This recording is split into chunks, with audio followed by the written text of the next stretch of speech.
안녕하세요. 내가 사는 주식이 미사일처럼 떡상하길 바라는 마음으로 미국 주식 사는 일기 미사일TV입니다. 금요일에 조정을 받았던 3대 증시는 전략 후강의 모습으로 마무리되는 모습을 보여줬습니다. 다우존스 1.20%, S&P 500은 0.89% 상승하면서 다시 4,000포인트 선까지 약 1.5% 정도를 남겨두게 되었고, 나스닥은 0.39% 상승했습니다.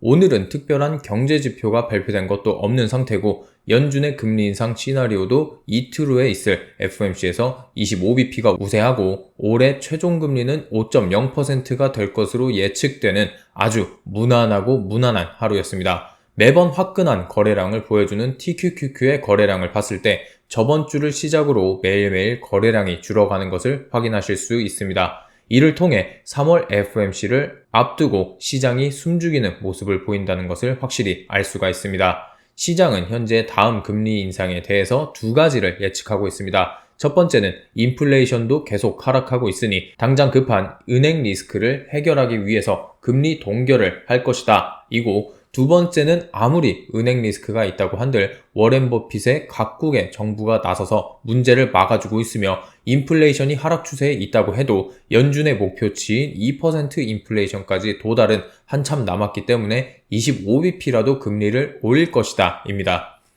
이런 예측들이 팽팽하게 대립하면서 또 여러 기업들과 금융인들이 3월 FOMC에서 금리 인상은 베이비 스텝일 것이다, 금리 동결일 것이다 라고 쓸데없이 입씨름을 하고 있습니다. 수많은 사람들 중에 그래도 의미가 있는 것 같다는 사람들의 말을 인용하도록 하겠습니다. 엔젤 우비다라는 시타델 채권 분야 리서치 헤드가 있습니다. 엔젤 우비다는 만약 FOMC에서 금리 동결을 한다면 시장은 다음 FOMC에서는 금리 인하에 베팅하게 될 것이라는 말을 했습니다. 저도 이 부분에는 상당 부분 공감합니다. 금리 동결을 한다면 시장은 마치 올해 1월달과 같이 최종 금리는 계속해서 낮아질 것이라고 베팅을 하면서 시장을 큰 폭으로 상승시킬 가능성이 굉장히 큽니다. 그렇게 또 기대감에 도취되어 있다가 2월달에 시장 지표들이 좋지 않고 매파적인 발언들이 또 이어지면 다시 폭락을 하는 어리석은 모습을 보일 것이 자명합니다. 시장은 항상 단기적인 것에만 눈독을 들이니까요.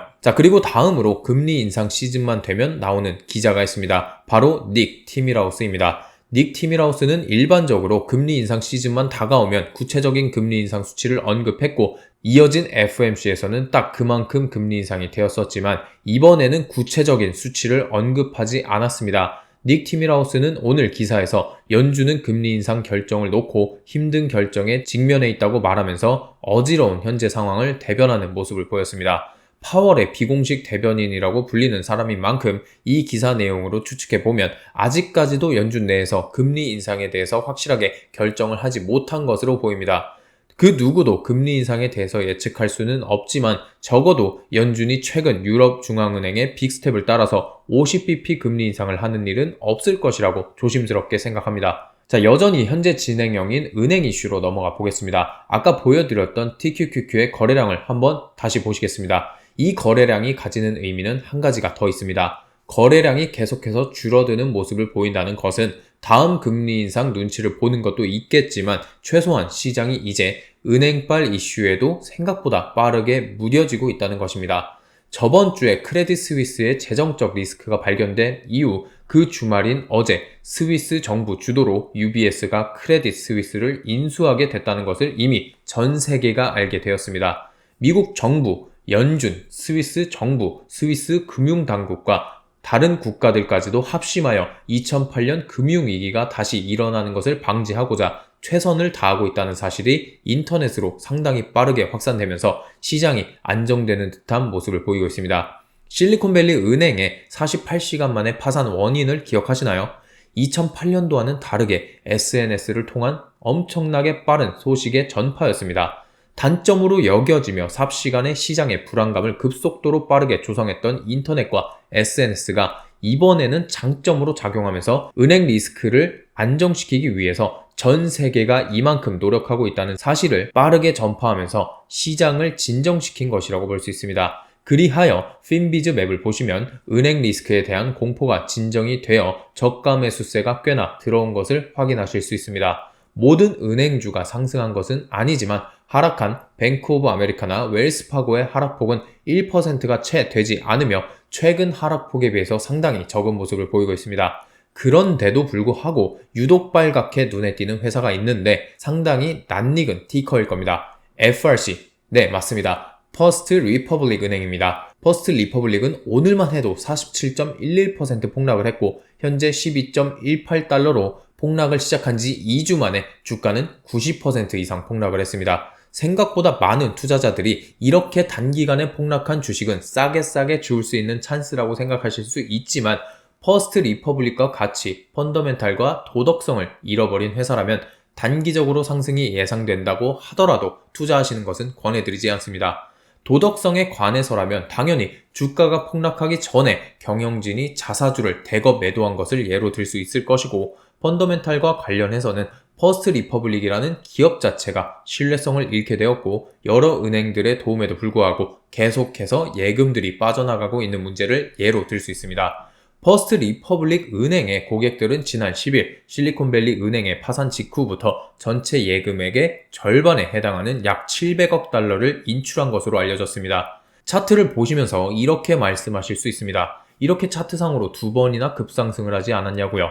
이날이 무슨 날이었나요? 이때는 방금 말씀드렸던 미국 11개 은행들이 퍼스트 리퍼블릭에 300억 달러를 지원하겠다고 나서면서 주가가 마이너스 35%까지 내려갔다가 10%까지 올라가면서 마감한, 즉 45%의 변동성을 보였던 날입니다. 하지만 약 40달러로 끝났던 그 주가는 현재 12.18달러가 된 상태입니다. 즉 아무리 외부에서 도움을 주려고 한다지만 결국 회사 자체가 다시 재기하기 힘들 정도로 엉망이라면 단기적으로 상승이 예측된다고 하더라도 투자하면 안 된다는 것입니다. 운이 좋아 한두 번은 성공할 수 있습니다. 그러나 이런 식의 투기로 수익을 거두는 것은 오히려 장기적으로 봤을 때는 독이 됩니다. 이것이 득이라고 생각해서 계속해서 이런 식으로 투자하시다가는 모든 투자금을 잃는 최악의 상황이 빠른 시일 내에 올 수도 있기 때문입니다.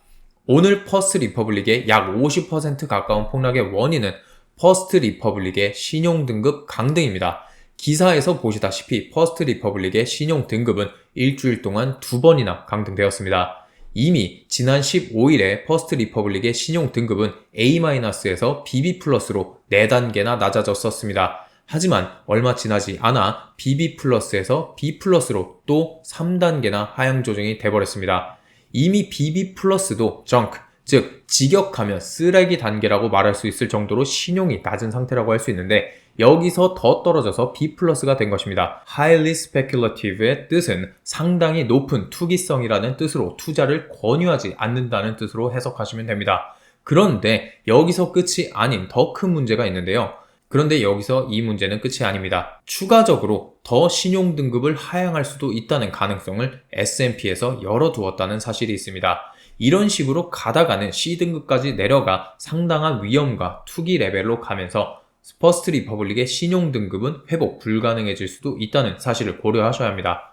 한 기업이 신뢰를 잃는 것은 이렇듯 한순간이지만 그것을 회복하는 데에는 상당히 오랜 시간이 걸립니다. 자, 오늘 제가 준비한 소식은 여기까지입니다. 우리가 1년 넘는 기간 동안 인플레이션의 상승과 그로 인한 급격한 금리 인상으로 인해서 고통받던 시간은 이제 슬슬 끝물에 다가온 것 같습니다. 물론 금리 인상으로 인한 부작용이 은행 파산 리스크로 다가왔고 그것이 얼마나 더 오래 갈지는 우리는 알 수 없습니다.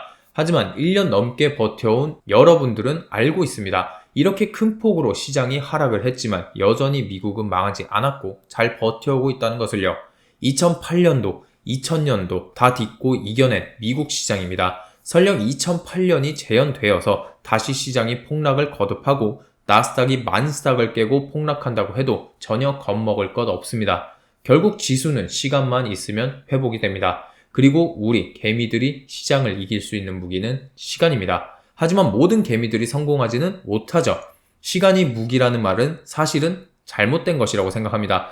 정확하게는 포기하지 않는 의지와 함께하는 시간이어야 합니다. 저는 그 의지를 가지고 꾸준히 투자할 것이며 여러분들께서도 의지를 잃지 않으실 수 있도록 꾸준히 함께하도록 하겠습니다. 오늘도 간식 멤버십에 짱고스님과 이다혜님께서 가입해 주셨습니다. 감사의 말씀을 전하도록 하겠습니다. 멤버십에 가입해주신 분들은 회원 전용 동영상을 통해서 주기적인 제 계좌 공유, 실시간 방송, 여러 소식들을 추가적으로 들으실 수 있으며 여러분들께서 궁금해하시는 내용들을 멤버십 전용 단톡방에 문의해 주시면 그 내용으로도 영상을 만들고 있습니다. 또한 멤버십 전용 단톡방과 커뮤니티를 통해서 제가 사용하는 유료 정보들을 제공해드리고 있습니다. 여러분들의 많은 관심 부탁드립니다. 여러분들의 소중한 시간을 제 영상을 보는데 써주셔서 너무나도 감사하고요. 미국 주식 장기 투자 멘탈 지킴이를 자처하는 만큼 여러분들의 장기 투자를 후회하지 않으실 수 있도록 끝까지 함께 하도록 하겠습니다. 영상이 도움이 되셨다면 좋아요와 댓글, 구독 그리고 알림 설정까지 부탁드리겠습니다. 감사합니다.